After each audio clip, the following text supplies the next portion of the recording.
Back in 2009, I was at a comedy club with my father when I learned firsthand what a cultural juggernaut World of Warcraft had become. Dad made sure we sat up front, in what he called the splash zone, to virtually guarantee I'd be harassed, and it worked. The first comic to hit the stage zeroed in on me immediately, and said, "You play World of Warcraft, don't you?" I don't know how he figured it out. On my way out, after a delightful exchange about my engraved gargoyle femur with a comedian whose name I've unfortunately forgotten, several people approached me in the lobby. A guy my age asked if I played Horde or Alliance, and a lady a few years older, with a few drinks in her, answered for me. "Blood and Thunder! Woo!" A man who must have been in his 60s asked what server I played on. This was the peak of WoW's popularity, and in that moment, I felt strangely connected to something massive. Now you can have the greatest hair in the World of Warcraft with the Mohawk grenade.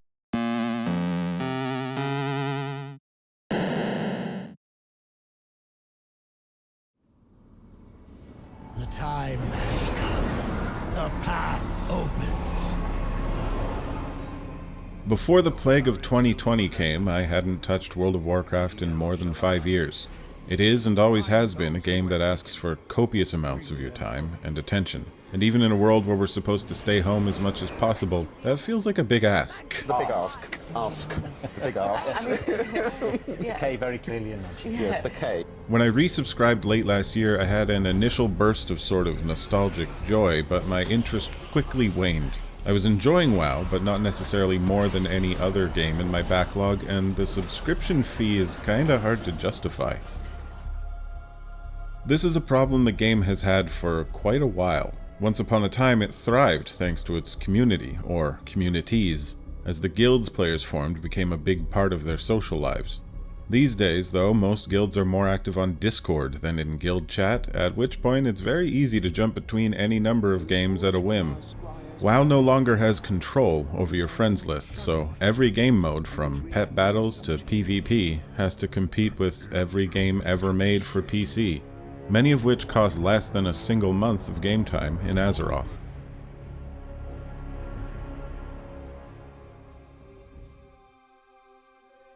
I know you haven't forgotten, but I'm going to remind you anyway that World of Warcraft is more than 16 years old. Other games that are 16 years old include Grand Theft Auto San Andreas, Fable, and a bunch of other games that look and play like absolute fucking garbage. They feel like ancient relics, but WoW is still not only online, but culturally relevant, and it even looks pretty good, sometimes. Looks aside, the game has seen constant updates to keep its systems and gameplay from falling apart completely. The new starting zone they launched with Shadowlands is a great introduction to the game, or if nothing else, it's better than it was before.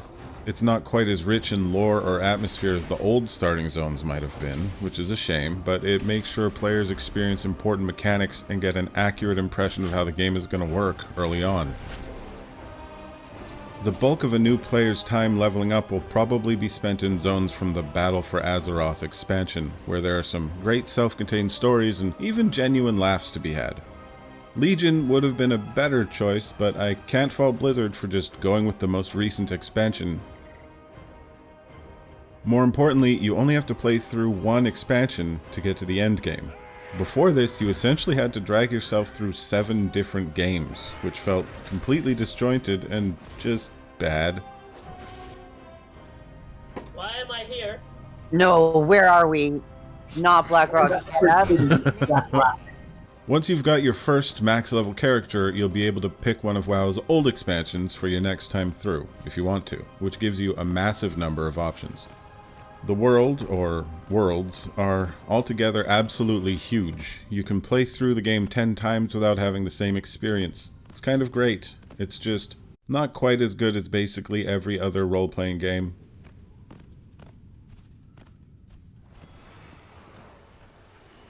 If you've never played WoW before, you'd be forgiven for assuming it was an RPG. Leveling up in the great big open world is just one component of the game, and by the time you hit the level cap, you'll realize that 1 through 60 was basically an extended tutorial. That's not to say that the questing experience in WoW is bad, it's just a bit dated, even in the new zones, and as a single-player fantasy experience, it's hard to compare this to something like Dark Souls and say, well fuck this, I want to collect 18 boar tusks. But that's okay, because like I said before, WoW is a lot more than the RPG packaging it comes in. Once you get into it, World of Warcraft is about its PvP battlegrounds, its dungeons and raids, pet battles, transmog runs and mount collections, playing the auction house, and actual real-live role-playing, as well as a million other little games from Farmville to Flappy Bird to Plants vs. Zombies. Some people, I've heard, even like the command table missions. Azeroth itself is a service, a game lobby, and it can feel like there are unlimited things to do within it. It's just unfortunate that almost all of those things are not particularly fantastic versions of real games. This is where competing against Discord really hurts the WoW community. Why would you queue for Battlegrounds when you could play League of Legends or Dota 2 with the same group of friends?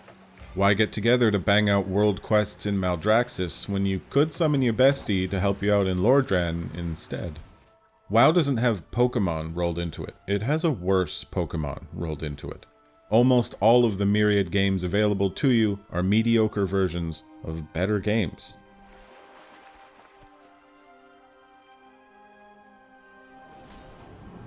The one thing WoW has always done best is its dungeon and raid content.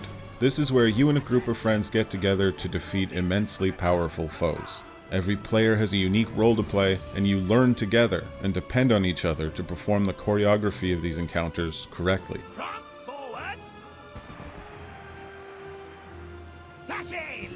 It's a style of gameplay that is still unique to MMOs, and a very rare case of a cooperative game mode that feels as dynamic and rewarding as the best competitive ones. Blizzard knows very well that this is WoW's greatest strength, and they've never really missed the mark here. Boss fights in WoW are beautifully designed, complex, and mostly pretty unique from one another. This type of gameplay has been continually expanded to invite more players into the experience, which is either the best or the worst thing about the game, depending on who you ask. Dungeons have always been seen as a step on the ladder toward raiding, but the addition of mythic keystones keeps them relevant in the endgame, allowing smaller groups of 5 to work on content that can be as challenging and rewarding as hardcore raiding. The fact that you can queue with strangers for easier versions of all of this content means that nobody is truly left out, and that's great if you suck and have no friends.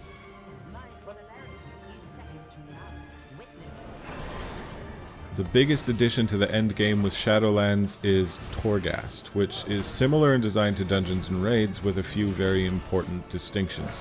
First, the cooperative aspect is optional. You can run Torghast entirely on your own, or bring a friend or two along while maintaining a fairly well-balanced challenge. Second, as you progress through a run, you amass a set of upgrades unique to Torghast, turning it into something of a roguelite within WoW. It's all procedurally generated and ends up feeling more like another Blizzard franchise, Diablo. I wouldn't say that Torghast has been completely successful so far, but it ain't bad. It just doesn't offer enough variety within each run, and comparing it to a game like Hades makes it painfully easy to see what could have been done better. However, even bad Hades is kind of fun once a week, and Torghast on the whole is a welcome addition. But I'm never, ever doing 18 floors of this shit and twisting corridors, Blizzard. What the hell is wrong with you? World of Warcraft's endgame content remains second to none, and in my opinion, it's better than ever before. It's a game that has adapted to reward virtually all playstyles, and Blizzard has done a good job of keeping their more hardcore players engaged, alongside the filthy casuals. It may not be a great RPG, but it's good enough, and its group content is still absolutely incredible.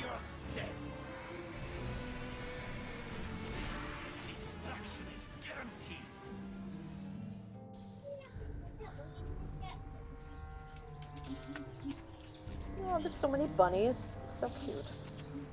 Yeah, I like them.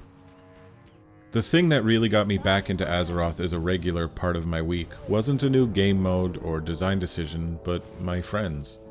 I found it difficult at first to feel invested in the game when I was playing alone, but as the pandemic slowly drove more and more of my friends to come back online, everything changed.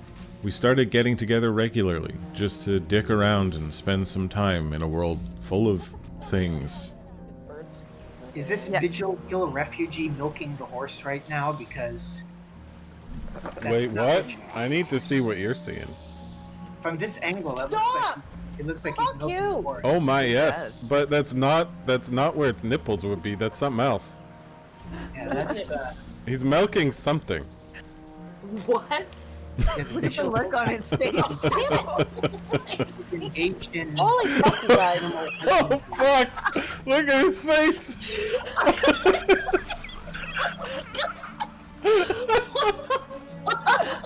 How long have we been standing? You notice this guy's drinking out of a horse.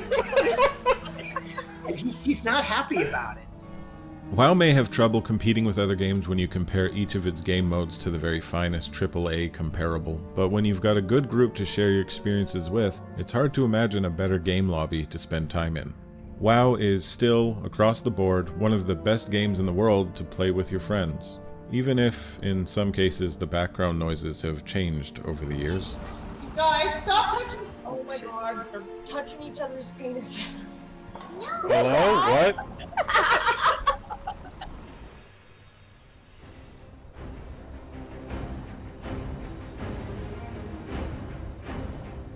Back in the heyday for the MMO genre, it seemed like a new game came along every couple of months and announced itself the WoW killer, but none of them ever came close. Rift, DDO, Guild Wars, Lord of the Rings Online, they're all dead, if they ever lived at all, but WoW is still very much a happening place. People still say the game is dying, but they've been saying that for over a decade, and they've always been wrong. It might not be the cultural monolith that it once was, but a game with a fraction of the impact that WoW used to have is still one of the most beloved things on Earth. It may struggle to keep up with a fast-evolving gaming landscape, but on its own merits, it's continued to improve over time. The only truly crippling flaw is the price tag, for some, but if you can justify it, you'll definitely get value out of it. 16 plus years after launch, there's no question that World of Warcraft is still worth playing.